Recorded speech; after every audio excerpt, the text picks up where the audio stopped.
alustasin, oli mu suur iidol teevashüppaja Sergei Bubka ja mu soov oli saada teevashüppe olümpiavõitjaks. Nii hästi ei läinud, tulemus piirdus Eesti noorte meistritiitliga.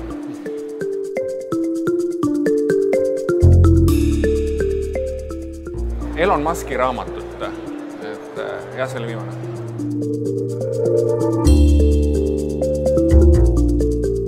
Mitte austamine, aja raiskamine, loba jutt.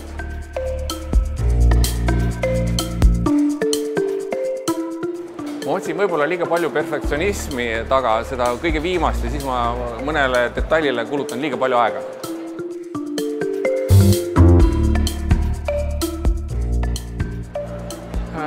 Ma olen liiga kärsitu, ei tahaks, see häirib ennast natuke.